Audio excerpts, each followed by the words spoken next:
My name is Madison Blake. I'm 34 years old, and last week my mom didn't even bother to pick me up at the airport. That might sound small, but I had just spent 10 years of my life abroad, paying off her $2 million debt. I was standing by the arrivals curb in Las Vegas, holding my suitcase, and watching other families rush into each other's arms. My phone buzzed. No call from my mom. No text saying she was running late.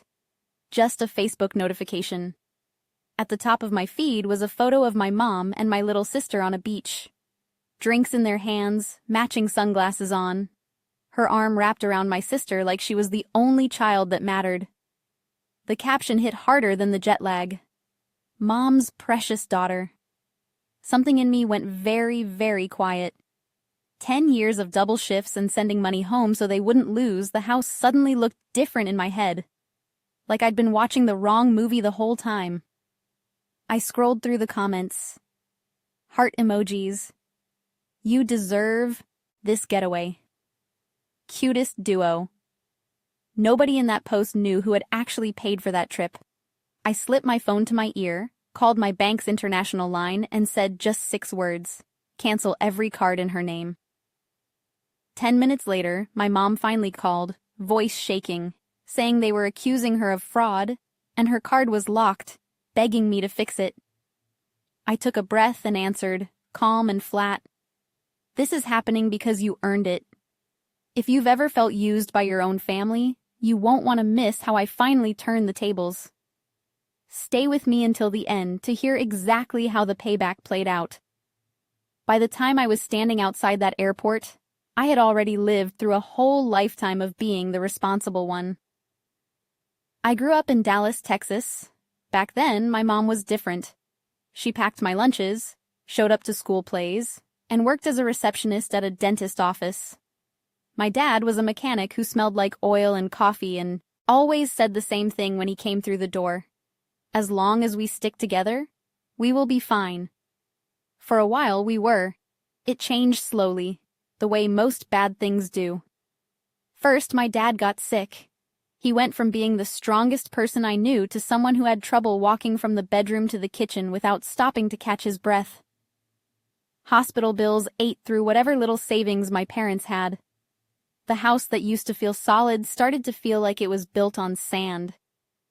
After he died, my mom was not the same woman who used to dance in the kitchen on Saturday mornings. Then Las Vegas started to show up in our lives.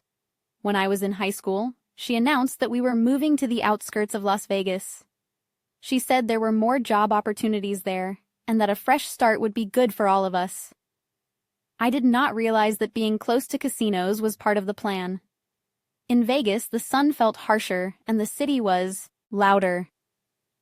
Casinos were everywhere, like bright magnets pulling at anyone who was even a little desperate. My mom got a job at a dental clinic. On paper, it sounded stable. In reality, her paycheck barely hit the account before it went straight back out to cover bills and whatever new idea she had for getting ahead. At first, she went to the casino with friends from work just for fun. A few hours at the slots, a free drink, a story to tell on Monday. The first time she called me from the floor, her voice was excited in a way I had not heard since my dad was alive. Maddie, I turned $20 into $800 in one night. Can you believe that? I remember feeling this strange mix of hope and unease. Maybe this was the break she kept begging the universe for. Maybe we would finally stop drowning. That was the last time it ever felt like luck. After that, the calls sounded different. She would tell me she had been so close to winning big and just needed a little more to make it back. She started using credit cards and telling herself she would pay them off when the big win came. Instead, the balances grew. Interest piled on interest. Late fees stacked up. I watched her chase the same fantasy over and over. Losing sleep, losing weight, losing any sense of what was real. By the time I graduated nursing school, the house was one missed payment away from disappearing. I took the first job I could find in an intensive care unit back in Dallas, working nights. I was 23 and spending more time with dying strangers than with my own family. Every time I called home, My mom sounded a little more frantic. She told me the mortgage was behind. The credit cards were maxed. Collection agencies were calling. When she finally admitted how deep it was, that she was hundreds of thousands of dollars in debt, I felt my stomach drop. I did what the oldest children in messed up families always do. I said, I will fix it. I picked up extra shifts. I stopped spending money on myself. No new clothes, no vacations, no nights out. I sent money every month, sometimes half my paycheck, sometimes more. When that was not enough, I started looking at travel nurse contracts. A recruiter called me about a hospital in Dubai that was desperate for experienced ICU nurses. The pay was almost double what I was making in Texas, plus housing. I could barely wrap my head around the numbers. For the first time, wiping out the debt did not feel like a fantasy. It felt like math. If I worked there for a few years, lived cheaply, and sent most of it home, my mom would keep the house, and we could breathe again. When I told her, she cried like I had just pulled her out of a burning building. My little sister, who was still a teenager then, got excited, talking about visiting me someday and posting pictures from the other side of the world. I remember standing in the airport for that first flight out. My entire life stuffed in 2 suitcases, telling myself this was temporary. 2, maybe 3 years. Pay the debt, stabilize things, come home to a family that was grateful and finally safe. That was the plan. The first year in Dubai nearly broke me. The ICU was full of emergencies. 12-hour shifts became 14. Nights blurred into days. I learned how to function on caffeine and adrenaline and the steady beeping of monitors. When my paycheck hit, I would transfer a huge chunk straight back to my mom. Every time I did, she thanked me like I had saved her life all over again. She always promised it was almost over, that after this bill or that loan was cleared, she would be able to stand on her own 2 feet. I wanted to believe her so badly that I ignored the parts that did not quite add up.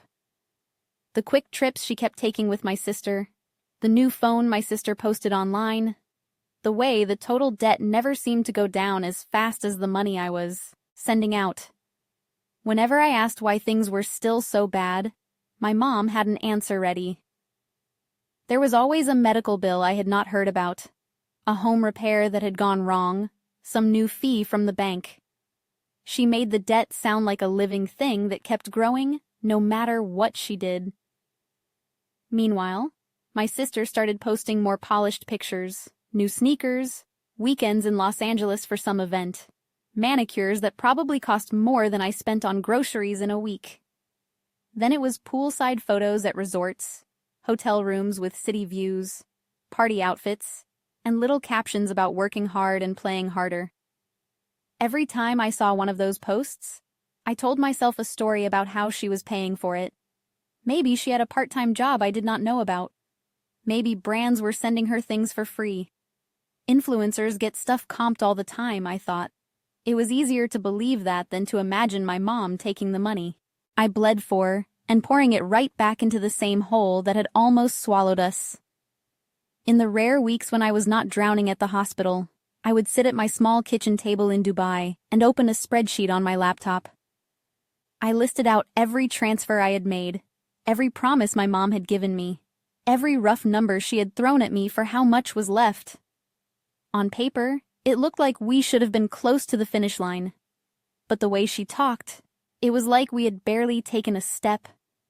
Any time I tried to press her for real documents, she got defensive. She would say things like, "You do not trust me anymore after everything I have gone through." Or, "I am your mother. I would never lie to you about something like this."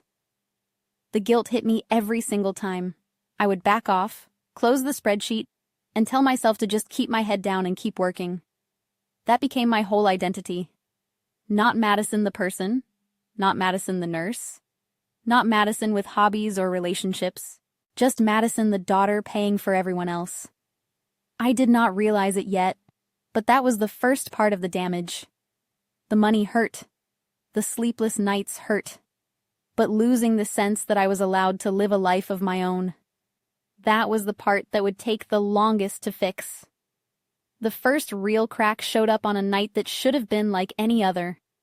I had just finished a 12-hour shift in the ICU, the kind where everything blurs together. Alarms and codes and families crying in hallways. I got home, dropped my bag by the door, and opened my banking app out of habit. The transfer to my mom had gone through 2 days earlier. I expected the same sinking feeling I always got when I saw my account take a hit. Instead, something else caught my eye. The amount I sent was almost exactly what she had told me she needed to keep the mortgage current. But when I scrolled through the activity on the joint account we used for payments, I saw something else. $1,000 at a resort. In Los Angeles, 2 separate charges from a high-end restaurant on the Strip in Vegas, multiple withdrawals at ATMs inside casinos.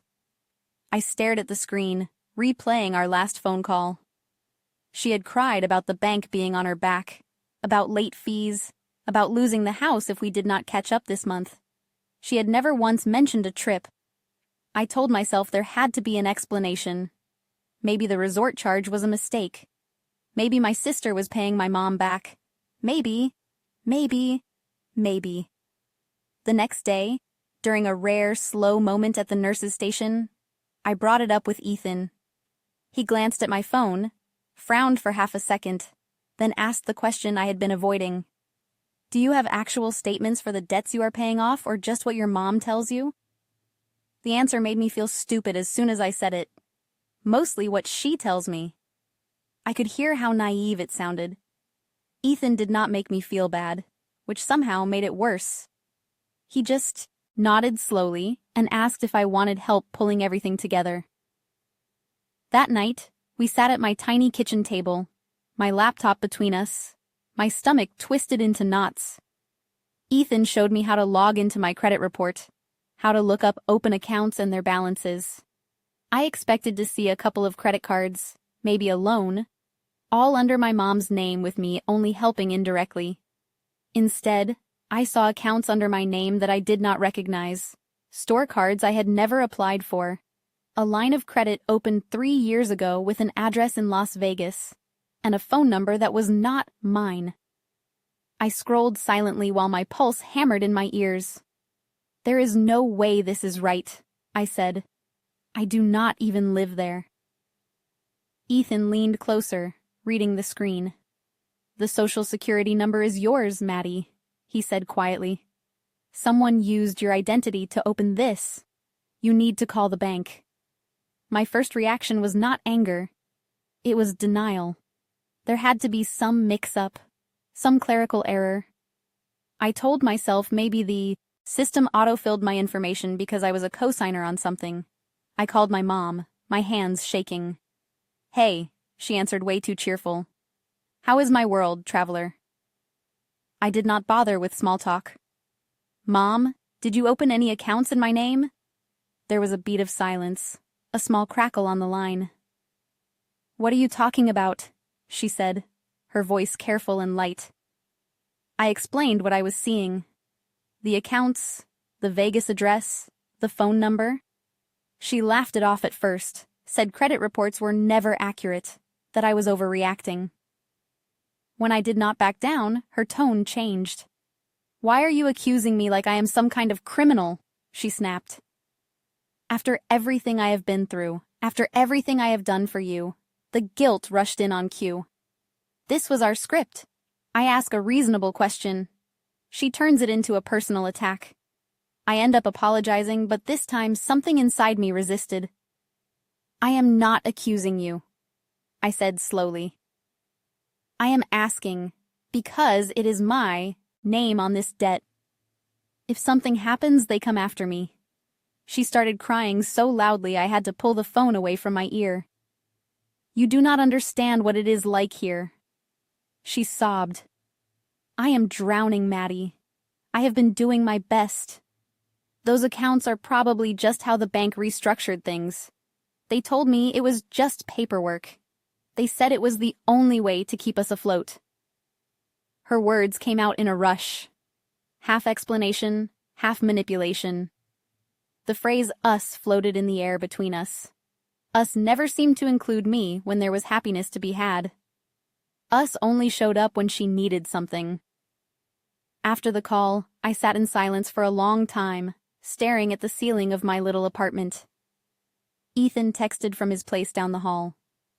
"How did it go?" I stared at the message, then typed back the easiest lie. "Fine." She said the bank handled it. For a few weeks, I tried to shove the whole thing into a back corner of my mind. I buried myself in work. I told myself the contracts had an end date. The debt had to be finite. The sacrifice would eventually pay off. Then my sister posted a video that blew the denial wide open. It was a montage of her weekend in Los Angeles. Clips of her in a hotel suite doing her makeup in a marble bathroom, spinning around on a balcony with the city lights behind her. At the end, she was clinking glasses with my mom at that same resort, whose name I had seen on the bank statement. The caption said something like, "Girls who hustle deserve to play." I watched it 3 times. There was no hustle. There was me in the ICU, holding hands with patients who would not make it through the night. Me drinking stale vending machine coffee at 3 kong in the morning. Me carrying the weight of my mom's choices while she toasted my little sister for being the precious one. That night, I called my mom again. For once, I did not soften my voice or apologize before I even got the words out. I asked her straight out if she was using the money I sent. Money she said was for debts to pay for trips and casino nights and whatever else she could justify as self-care. She did not back down or admit anything. Instead, she went on the attack. "I cannot believe you are jealous of your own sister," she snapped. "She is just trying to build a life. Not everything is about you sending money, Madison. You think you are some kind of hero because you work a job. Plenty of people work jobs." I felt my jaw tighten. A job. That is what she called holding people's lives in my hands while she sat in front of a slot machine. "Mom, I sent you more than the average American makes in a year," I said, my voice trembling even though I did not want it to. "I have spreadsheets. I have the numbers. The debt should almost be gone by now. Why do you still owe so much? Why are you opening things? In my name?" She went quiet for half a second, then launched into a breathless rant about interest rates, about how the bank tricked her, about hidden fees, and how nothing was fair. And then she went for the old line, the one she knew landed every time. "If you stop helping now, we lose everything. Your sister will be out on the street. Is that what you want? Do you want to see her homeless?" Something small and stubborn in me spoke up before the guilt could smother it. "She is 26, I said. "She could get a job." There was a sharp inhale at the other end, like I had said something obscene. "You are cruel," my mom whispered. "This money has changed you. Dubai has changed you. You think you are better than us now." The call ended with her hanging up on me. I stared at the blank screen, my reflection faint in the black glass. For the first time, instead of feeling like the bad guy for asking questions, I felt angry, not wild, out of control anger. A debone, cold, clear kind that made everything sharp around the edges. Over the next few months, I tried to set boundaries. I reduced the amount I sent. I said I needed to pay off my own student loans, that I could not keep sending the same amount forever. Every time I dropped the number, the drama increased. She would call in the middle of my shift, leaving voicemails about collection agencies pounding on the door, about losing the only thing my dad had left us. My sister would send texts asking if I was mad at her, saying she felt like I did not love her anymore. On the rare calls where we were all on the line, I could hear my mom prompting her in the background, feeding her lines about family and loyalty and sacrifice. Ethan watched me ride that roller coaster over and over until finally, one night after a particularly brutal shift and an even more brutal phone call, He put his coffee down and looked me straight in the eye. "You know this is not normal, right?" he said quietly. "Parents are supposed to support their kids, not treat them like a retirement plan." I snapped back at him at first. "You do not get it," I said. "She has been through a lot. She lost my dad. She is alone. If I do not help, who will?" He did not argue. He just asked one simple question. If you were not there, what would she do? The answer was obvious, and it made my chest hurt. She would figure something out. She would get a second job. She would sell the house. She would talk to a financial advisor. She would face the mess she made instead of dumping it on me. Realizing that did not magically flip a switch. I did not cut her off the next day. I did what I had always done. I tried to find a compromise that would hurt me the least. I told myself I would send money for a few more months, just until she caught up on the worst of it. I told myself my sister deserved a chance to land on her feet. I told myself I could handle a little more exhaustion. I did not know it yet, but that decision to give them one last stretch of unconditional support was exactly what set up the final break. Because the more I tried to hang on to the version of my family I wished I had, the harder the truth was going to hit when it finally showed up in black and white. The breaking point did not arrive with a dramatic fight. It showed up in an envelope like any other piece of mail. I got home from another long shift, kicked off my shoes, and noticed a stack of letters on my little table. Most were junk. One had my name printed in bold with a return address from a bank in the United States. I frowned. I did not have any active accounts with them, at least not any I remembered opening. I ripped it open, expecting some marketing offer. Instead, it was a notice about a past due balance on a line of credit. My line of credit, it listed an address in Las Vegas that I had not lived at in over a decade, and a phone number I did not recognize. Thus all but minimum payment due was ridiculous, and the total balance made my stomach twist. Before I even finished reading, I felt that same cold clarity I had felt looking at my sister's videos. I grabbed my phone and called the number on the letter. A woman in the collections department pulled up the account and started reading off details. My full name, my social security number, the Vegas address, the phone number. I interrupted and told her I was calling from Dubai, that I had never applied for this. There was a pause while she checked the file. "According to our records, this was opened in person," she said.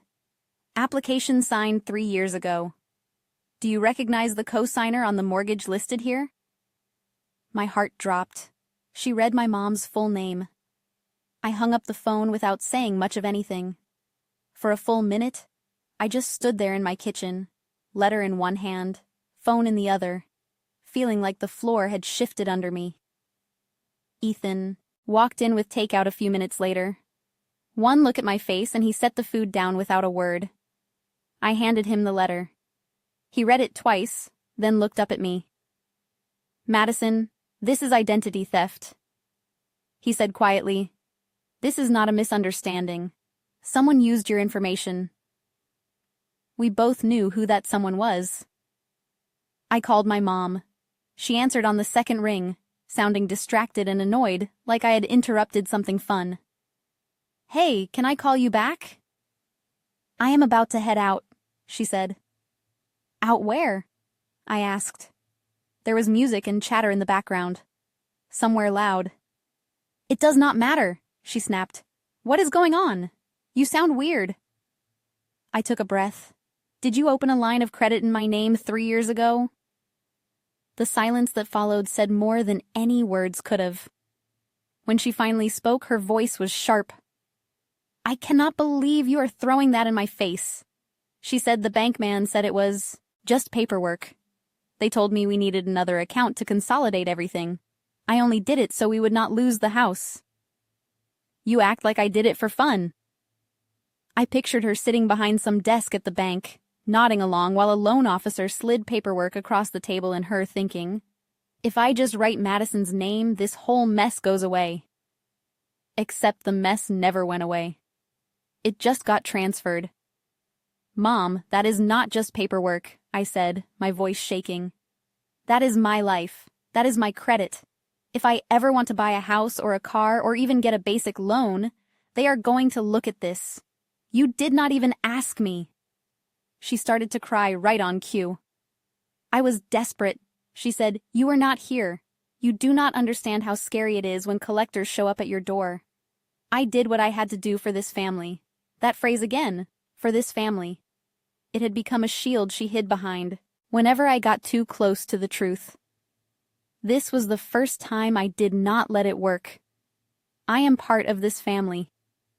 I said, "You keep saying you did it for us, but all I see is you making choices that wreck my future, so you do not have to face your own mistakes." She went quiet. Then she turned mean. "If you had been here, I would not have had to." She said, "You ran off to live your fancy life overseas and left me to deal with everything alone. Now you want to judge me." I stared at the phone like it might bite me. My apartment felt very small, the air heavy. I could feel Ethan watching me from across the room, trying to read my expression.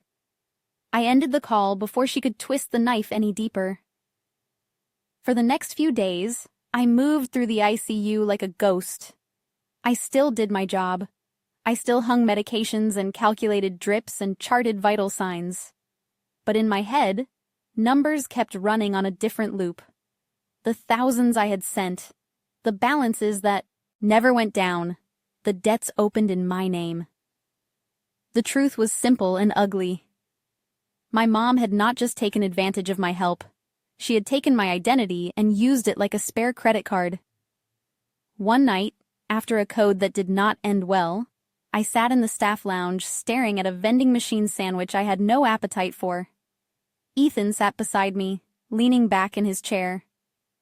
"I think you need to go home," he said, not to bail her out, to see things for yourself and decide what you want your life to look like.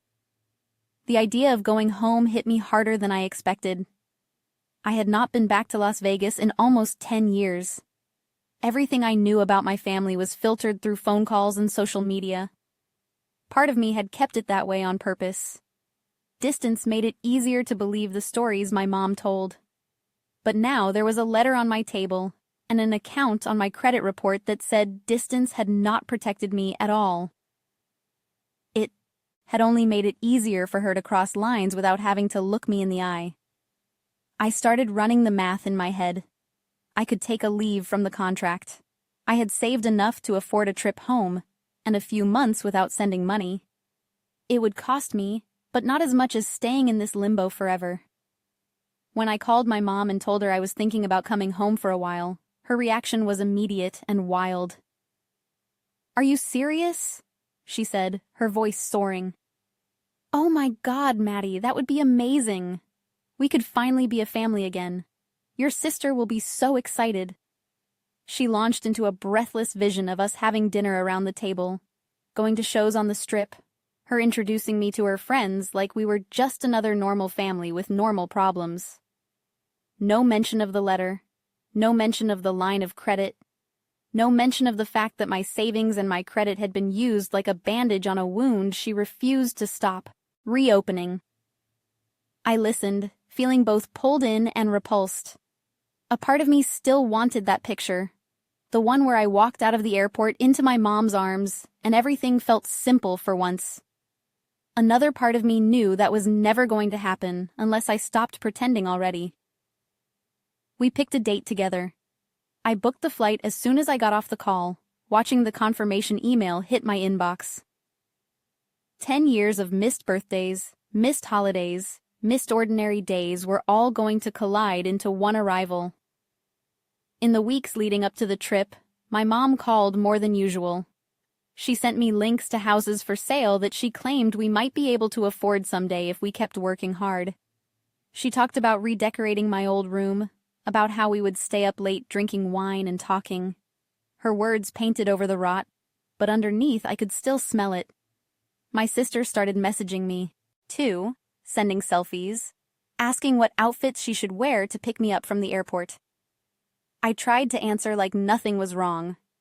But every time I saw a new post of her at some expensive restaurant or rooftop bar, something inside me clenched. One night, a few days before my flight, I sat down with Ethan and laid it all out. The letter, the calls, the plane ticket. I told him I felt like I was walking into a trap I still wanted to believe was a hug. He listened quietly, then said the thing I needed to hear. "You are not going home to fix them," he said. "You are going home to tell the truth and decide what your boundaries are. If you forget that, they will decide for you." On the day I left Dubai, I packed my suitcases with clothes and gifts I had bought over the years but never sent. I also packed a folder with printed bank statements, screenshots of my credit report, and a copy of that letter. Evidence, not for them, for me. So, I could not be talked out of what I already knew. The flight to Las Vegas felt longer than usual. I watched movies without really seeing them. I stared out the window and thought about my dad, about what he would say if he could see all of this. I tried to imagine him shrugging on his work jacket and telling me the same thing he always had. "As long as we stick together, we will be fine." But sticking together had turned into me holding everyone else up while they climbed higher on my back. When the plane finally landed and we taxied to the gate, my heart was pounding so hard it made my fingers tingle.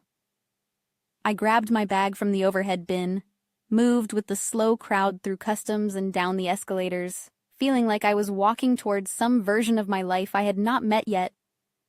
My mom had texted me hours earlier, "Be at arrivals. I will be right there." I pushed through the sliding doors to the pickup area, the dry Nevada heat slapping me in the face even though it was late. Families clustered with signs. Kids ran into their parents' arms. Couples kissed like they were in a movie. I stood there, suitcase handle in my hand, scanning every car that pulled up. 5 minutes passed, then 10, then 15. My phone stayed stubbornly silent. No missed calls, no new texts, no sorry. Traffic is insane. I unlocked it and a notification popped up from Facebook.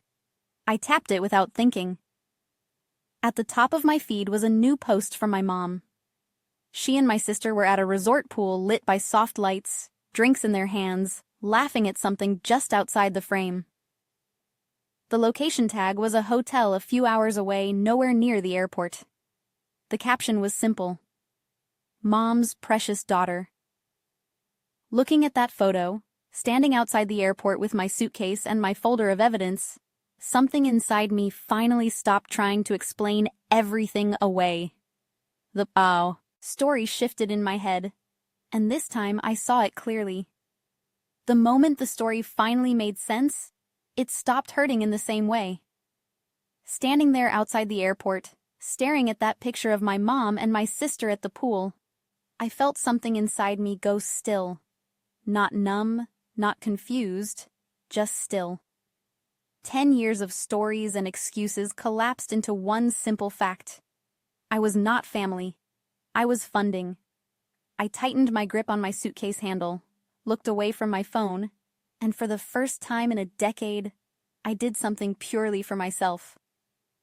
I walked back into the terminal, found a quiet corner away from the sliding doors, and pulled up the number on the back of my debit card. When the automated system connected me to a human being, my voice sounded calm, almost detached. "My name is Madison Blake," I said.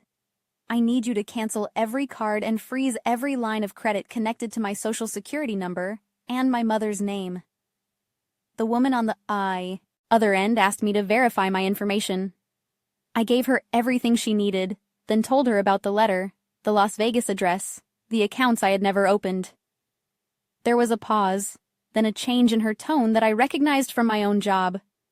It was the way people talk when they realize something serious is happening. "I am going to connect you with our fraud department," she said. "Please stay on the line." While I waited, I watched families load into cars, watched people roll their suitcases toward lives that made sense. Mine did not. Not yet. But for the first time, I could see a version of it that did. The fraud specialist who picked up sounded like she had heard 1,000 stories like mine and did not need me to make it prettier. I told her everything, starting with the letter from the bank and working backward through the years of unexplained debt. I told her my mother had access to my social security number and had signed things without my permission. I told her I had been sending money for a decade, believing I was paying off old debt, not feeding new lines of credit. She did not interrupt, just typed. When I finished, she cleared her throat. Based on what you are telling me, this qualifies as identity theft and potential fraud. She said, "Here is what I can do on my end today." She walked me through it step by step. She could flag the accounts that had been opened in my name, place holds on them, and start an internal investigation. Because my mother was listed as the primary on some of the joint accounts and co-signer on others, freezing activity on anything touched by my information would also lock down her access. It would not erase the debt, she explained, but it would stop it from growing while they investigated, and it would trigger a review of how those accounts were opened. I listened, agreeing to every step. The part of me that worried about how my mom would react had finally gotten quiet. The part that understood how consequences worked sat up straighter. While we were still on the phone, the fraud specialist recommended that I contact the 3 major credit bureaus and place a freeze on my credit. She emailed me links and instructions, and I opened them right there, sitting on an uncomfortable plastic chair in the arrivals hall. With a few taps on my screen, I locked my credit report so no one could open anything new in my name without going through me. It was a simple process that made me want to scream when I realized how easily I could have done it years ago. As soon as I hung up with the bank, my phone started buzzing. At first, it was just notifications from emails confirming the fraud alerts and freezes. Then the calls began. My mom's name lit up my screen. I stared at it ring out once, then twice, until the 3rd time I answered. Her voice hit me like a wave. "They are saying I committed fraud," she yelled without even saying hello. "My card is not working. I am at the checkout and it is declining. What did you do?"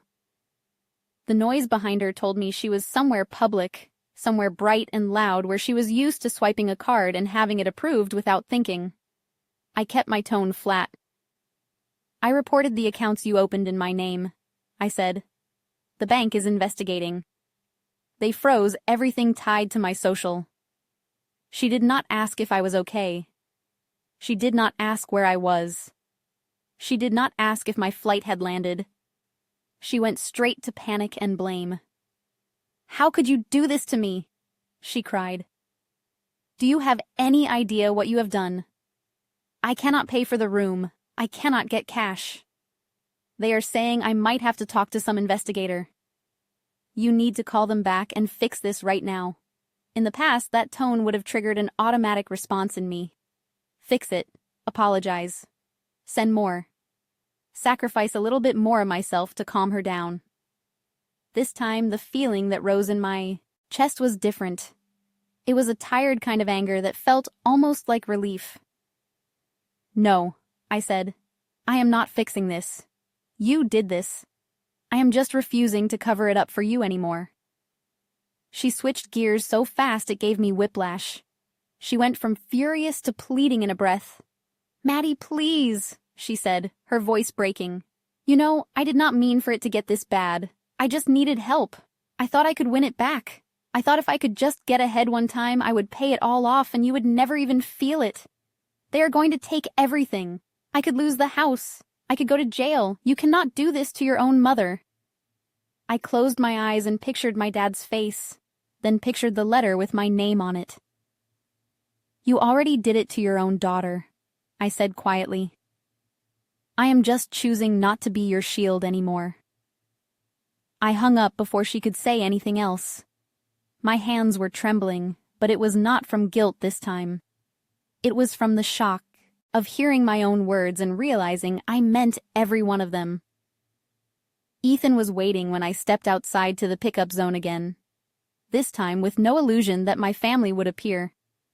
He had insisted on flying in a day early and meeting me at the airport just in case. When he saw my face, he did not ask if I was sure. He just reached for my suitcase and nodded toward the taxi line. "Motel first," he said. "Then we deal with the rest." In the cab, I told him what I had done. The calls to the bank, the fraud alerts, the way my mom had reacted. He listened, then smiled in a way that looked more proud than happy. "You did the right thing," he said. "You did it the way you would want your patients to be treated. You told the truth and let the professionals handle the rest." The motel we checked into was nothing special. Beige walls, stiff sheets, a view of a parking lot. It was perfect. It was neutral territory. It was not my mother's house with its memories and its ghosts, and its traps disguised as family dinners. I spread my folder out on the small table, the screenshots, the letter, the credit report. I took pictures of everything with my phone and uploaded them to a secure folder Jenna had set up for me when Ethan introduced us over video call a week earlier. When she called that evening, I put her on speaker.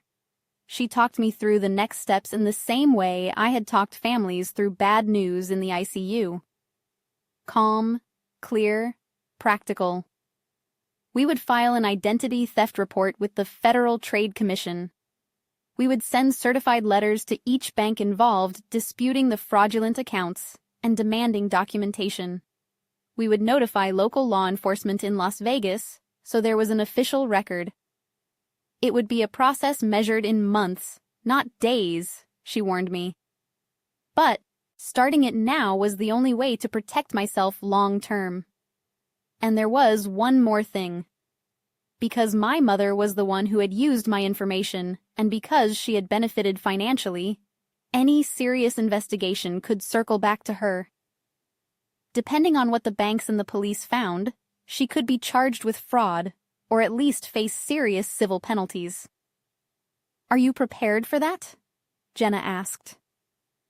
Her tone held no judgment, just the kind of question that separates a moment of anger from an actual decision. I thought about my mom crying on the phone, about the way she had shifted into a script that had always worked on me before. I thought about my sister tagging their location at a luxury resort while I stood outside an airport alone. I thought about all the nights in the ICU when I had watched people die younger than my mother.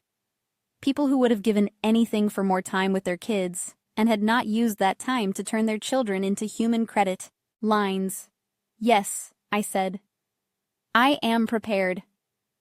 The next days looked nothing like the reunion my mom had described. I did not go to the house. I did not sit at her kitchen table or let her hug me while she cried into my shoulder. Instead, I sat in that motel room and made phone calls. I answered questions from bank investigators. I forwarded emails to Jenna. I followed every instruction the fraud department gave me. Every so often, my phone would light up with calls from my mom or my sister. Sometimes I let them go to voicemail. Sometimes I listened. My mom's messages were a rotating script of rage, guilt, and desperation. She accused me of betrayal, then begged me to think of everything she had sacrificed, then warned me that I was destroying our family for good. My sister's messages were different. She sounded confused, scared, a little angry, but mostly lost. She kept saying things like, "Mom says you are overreacting, that this is just how families help each other." She says, "You are going to ruin her life." I typed back shorter than I felt. "No one ruins your life by asking for honesty." I wrote, "I never agreed to have debts opened in my name. That is not family. That is theft." She did not reply right away. I could feel the tug on her, the same one that had kept me chained to this mess for so long. Loyalty twisted together with fear. On the second night around midnight, my phone rang again. This time it was a number I did not recognize. When I answered, a man introduced himself as someone from the bank's risk and compliance team. He told me they had begun reviewing the account my mother had opened with my information. He asked a list of very specific questions about my whereabouts on certain dates, about whether I had ever signed documents at that branch, whether I had given anyone power of attorney. With each no that I gave, I could feel the picture forming on his side of the line. "Thank you, Miss Blake," he said at the end of the call. "I want you to know we take this seriously. There will be an internal investigation. You may be contacted by law enforcement.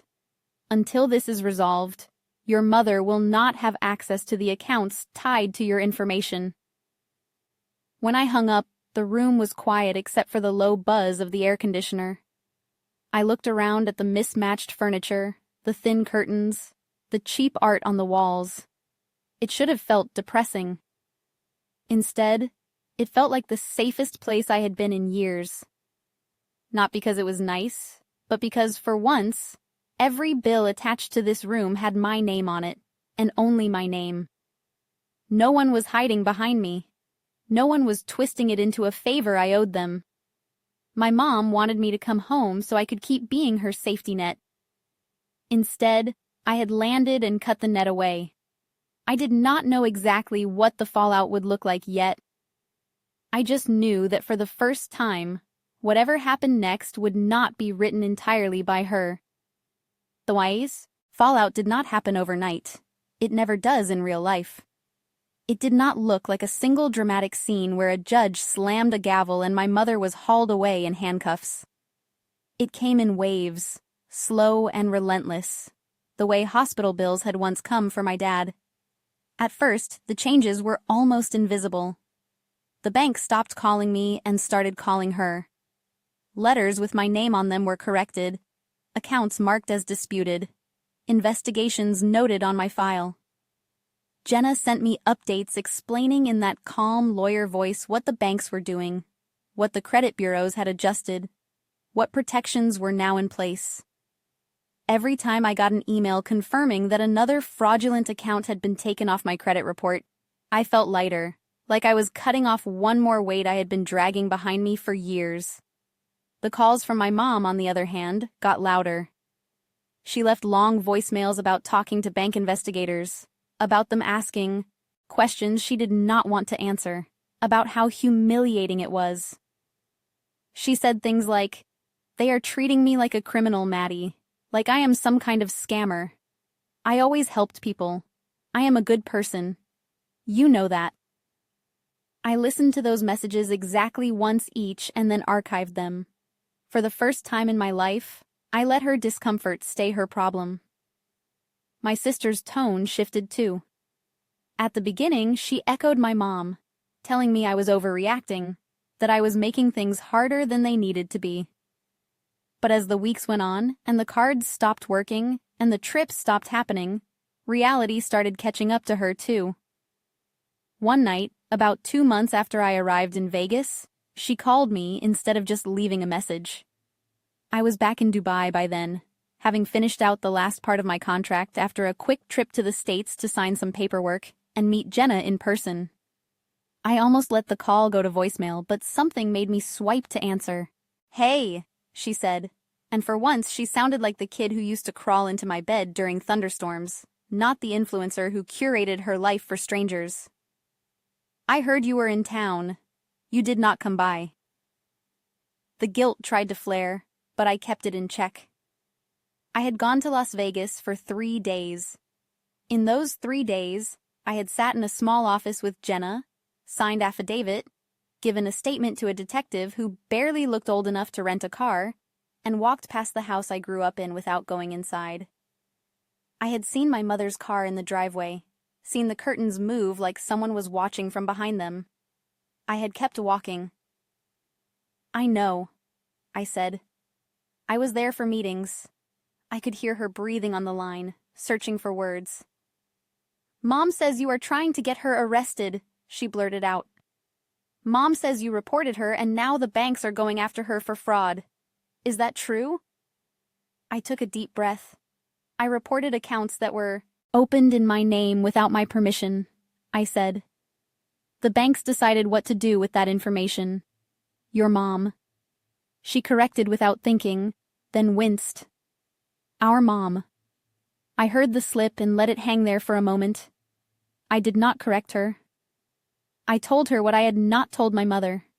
I told her about the letter from the bank, the accounts I never opened, the way my mom admitted signing my name without asking me.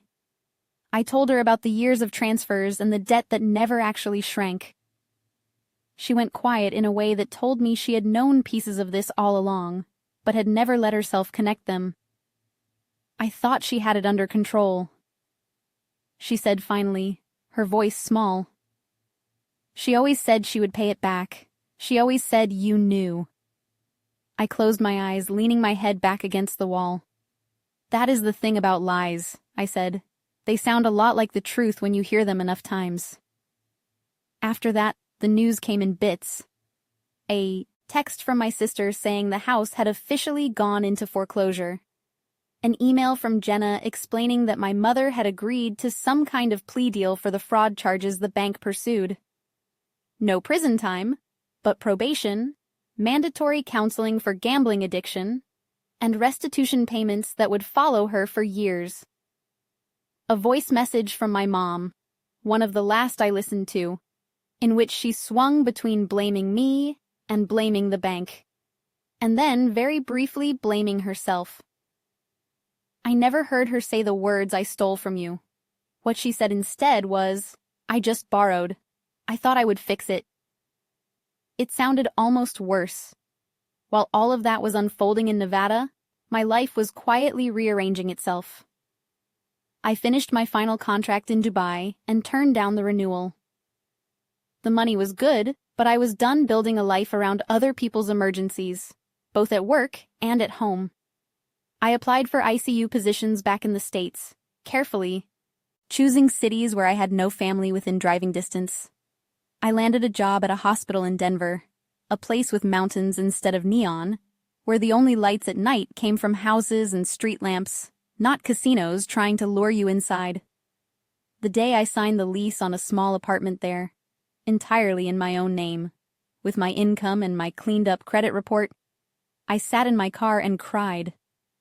Not the hard, ugly crying of panic or grief, just a quiet, shaking kind of release. I was 34 years old, and it felt like I was finally getting my first real home. Ethan moved a few months later, taking a position with a bank in the same city. He never made a big deal about it, just kept saying he was ready for a different pace, and that the mountains were better for his running. We did not build some instant fairy tale life together. We both worked long shifts. We both carried our own scars, but we built routines that were ours, not built around fixing someone else's chaos. Brunch on Sundays, after night shifts, walks around the neighborhood when our brains were too full of other people's emergencies. Therapy appointments we did not cancel because we were too busy. In therapy, I started untangling the mess of loyalty and obligation and love that had kept me wired to my mom for so long. I talked about being the kid who translated bills and doctor's notes for her, about carrying adult worries in a child's body.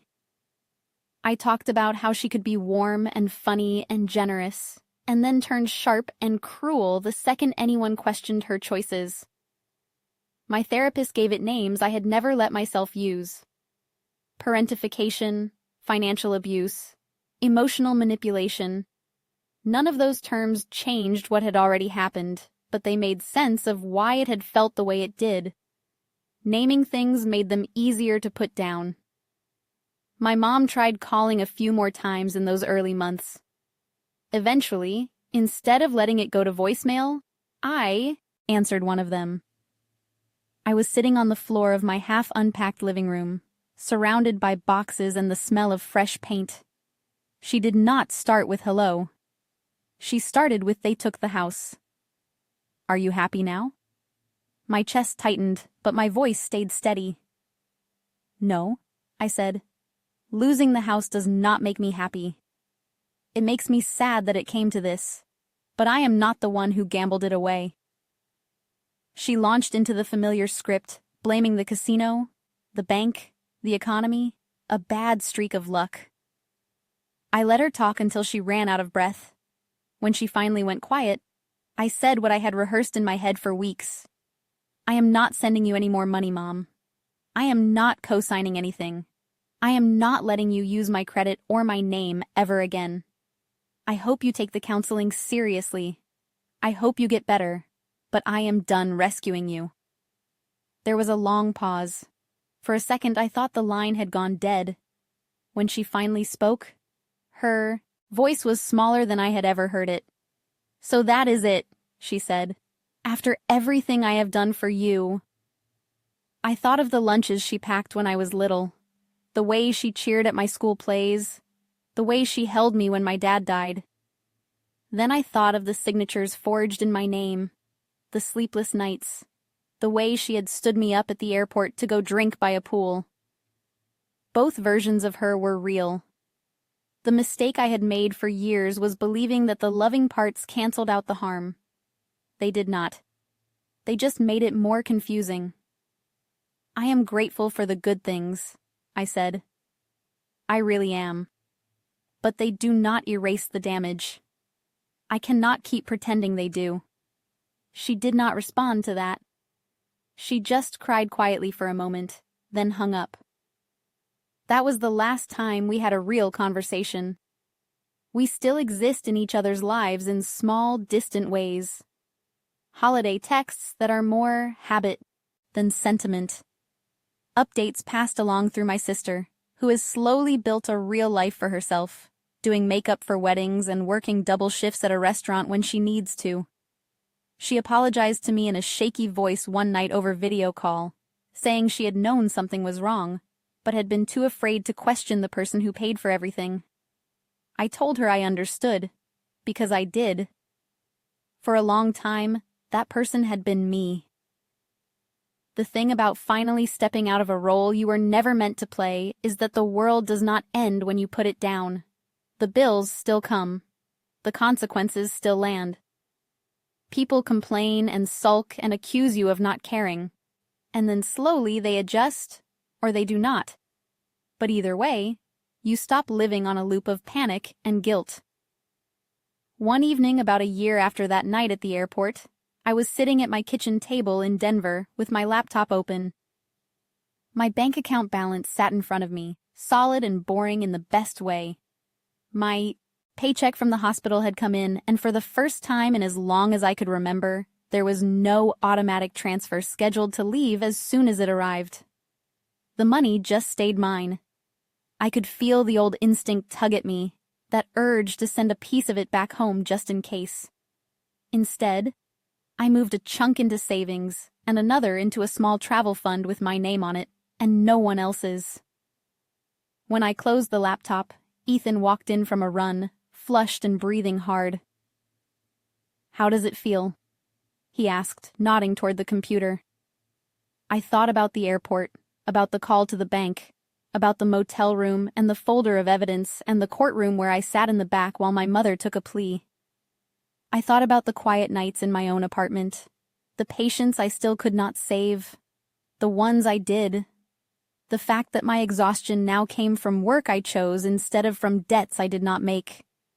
"It feels like mine," I said. For the first time, it feels like my life is actually mine. That was the real ending, more than any court document or foreclosure notice. Not my mother losing her house or being forced into counseling. Not my sister taking late night shifts to pay her own bills. The satisfying part was standing in my own kitchen in a city my mother had never seen, knowing that every bill with my name on it was one I had chosen, and one I could pay, or not pay on my own terms. The revenge was not just in what she lost. It was in what I finally took back. I used to think revenge meant doing something big and dramatic to hurt the person who hurt you. Standing them up, exposing them in public, ruining their reputation. That night at the airport in Las Vegas, when I told the bank to cancel everything and listen to my mother panic on the phone, it felt like revenge in that classic way. I am not going to pretend that did not feel good. It did. There was a deep, sharp satisfaction in finally saying no, in watching the consequences hit the person who had been loading them onto my back for a decade. But as time went on, I realized the real revenge was not what happened to her. It was what finally happened for me. I spent a lot of therapy sessions trying to untangle it. Took me so long to see what was happening. I had all the signs right in front of me. Secretive behavior, never seeing the actual statements, the debt never going down despite the ridiculous amounts I sent, my name showing up on accounts I did not open. If I had heard this story from a patient's family member, I would have seen it immediately. Financial abuse, identity theft, emotional manipulation. But when it is your own mother, all those labels feel too harsh at first. You do not want to attach words like abuse to someone who packed your lunches and held your hand at your father's funeral. So you come up with softer explanations. She is overwhelmed. She is confused. She does not understand how banks work. She is just unlucky. You tell yourself that repeating those excuses is loyalty. Really, it is self-P protection. Because once you admit that someone you love is capable of treating you like a resource instead of a person, you cannot unsee it. If you are listening to this and some part of it feels uncomfortably familiar, I want you to hear this clearly. When someone in your family constantly asks for money, lies about why they need it, hides the real numbers, or makes you feel guilty for even asking questions. That is not normal. When you feel sick opening your banking app, when you are scared to bring up your own bills because you know they will say theirs are more important, that is not normal. When someone uses your social security number or your identity without your clear permission and then tells you it is just paperwork, that is not love. That is theft. I do not care if they are a parent, a sibling, a partner, or a grandparent. The title does not erase the behavior. Financial abuse does not always look like somebody taking your wallet. Sometimes it looks like a parent deciding that your future is collateral for their bad choices. Sometimes it sounds like, if you do not help, we will be homeless. Sometimes it sounds like after everything I have done for you, you owe me. It almost always comes with a sight of guilt. That is how it works. They teach you to feel selfish for wanting a life that does not revolve around saving them. One of the hardest things I had to learn was that setting financial boundaries with my mother did not make me a bad daughter. It made me a responsible adult. For years, I thought being a good daughter meant never letting her hit rock bottom. The truth is, my constant rescuing was exactly what kept her from ever facing the reality she had created. She did not have to go to counseling because she could call me. She did not have to cut up her cards because she knew I would send another transfer. She did not have to tell my sister no because I was there in the background filling the gap. When I finally stepped back, everything I had been holding up crashed. It was messy. It was ugly. It hurt people, including me. But it also forced everyone involved to stop pretending. My mother had to sit in front of a counselor and talk about her gambling, not just call it bad luck. She had to stand in a courtroom and hear the word fraud attached to her name, not just shrug and blame the bank. My sister had to learn what most adults learn much earlier, that nice things cost money and that money has to come from somewhere real. Does that fix everything? No. My mom is still who she is. Maybe she will change. Maybe she will not. My sister and I are closer now, but there is still a scar between us where all those years of silence and half-truths used to sit. This is not a fairy tale. It is just better than the nightmare I was in before. The part I have the most control over now is myself. I pulled my credit. I froze it when I needed to, and I watch it regularly. I do not share my social security number freely. I do not co-sign loans. I read every line of any document that has my name on it. Even if someone rolls their eyes and calls me paranoid, I talk about what happened instead of hiding it like some shameful secret. Because secrets are where this kind of thing grows. If you are in the United States and you see yourself in my mother more than in me, If you feel a twitch in your stomach when you hear the word gambling because you know you are one bad night away from needing someone to bail you out again, there are people whose entire job is to help with that. There are hotlines and counselors and groups for problem gambling. You do not have to wait until your kid freezes your accounts and you are standing at a checkout line with a declined card and a fraud investigator on the phone. Ask for help before you drag someone else down with you.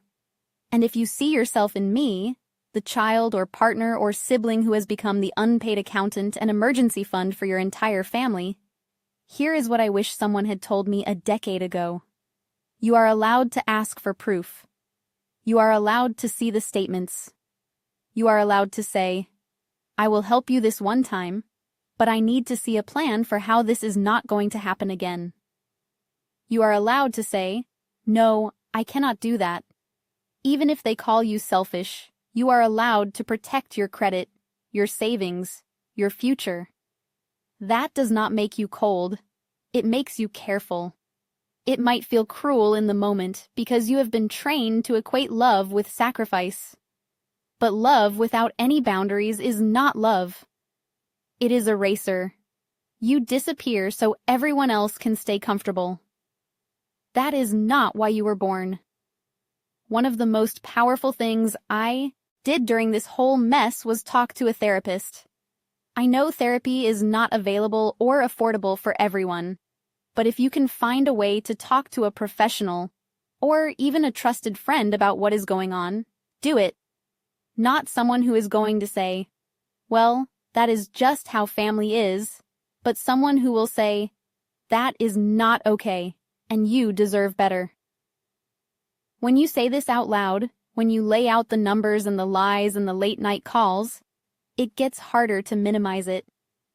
It becomes real in a way your brain cannot shove into a dark corner anymore. If you are scared of what might happen if you stop paying, I get it. I was terrified. I imagined my mom homeless under a bridge, my sister blaming me forever, my extended family cutting me off. None of that happened.